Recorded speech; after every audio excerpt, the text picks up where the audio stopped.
க்ஷத்ரியர்கள் மாம்சம் புஜிக்கலாம். பேட்டியில் சொல்லி 4-5 பேர் நீங்களே சொல்லிட்டே சார் ராமர் நான்வெஜ் சாப்பிட்டான்னு அவர் சாப்பிட்டாருன்னு தான் சொல்லணும். இல்லை சார் அது மாக் மீட். ஒருத்தர் சொல்கிறார் எனக்கு அது மாக் மீட்டாம். சோயா பீன்ஸை வச்சு அந்த காலத்தில் பண்ணியிருக்காராம் அவர். அது என்ன வீகன் அவர். அதனால் ராமாயணத்தில் ராமர் மாம்சம் சாப்பிட்டார்னு இருக்குது இல்லையே. இந்த வீடியோவில் பார்த்து இவர் பேர் வந்து துஷ்யந்த் ஸ்ரீதர். இவர் என்ன ஒரு யூடியூப்பில் வந்து வீடியோ கொடுத்துருப்பான்னா, சத்திரிகள் வந்து நான்வெஜ் வந்து மாமிசம் உண்டார்கள்.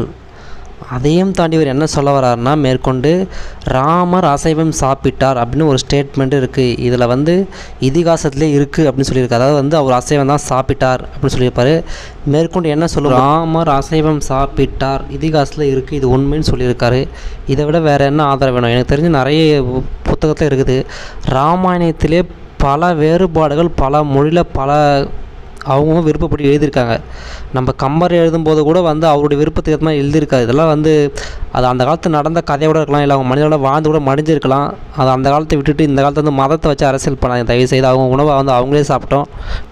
ராமர் அசைவம் சாப்பிட்டானா ராமனுடைய எதிர்த்து போரிட்டு ராவணன் ஒரு சிவன் பக்தன். அப்போ அவர் அசைவம் சாப்பிட்ருக்க மாட்டார்ல. அப்போ இதில் எது கட்டுக்கதை? கதைகளை அவன் இஷ்டத்துக்கு போல எழுதி வச்சுன்னா ராமன் நல்லவரா மாமிசம் உண்ட ராமர் நல்லவரா அப்படின்னு ஒரு கேள்வி வருதுல்ல.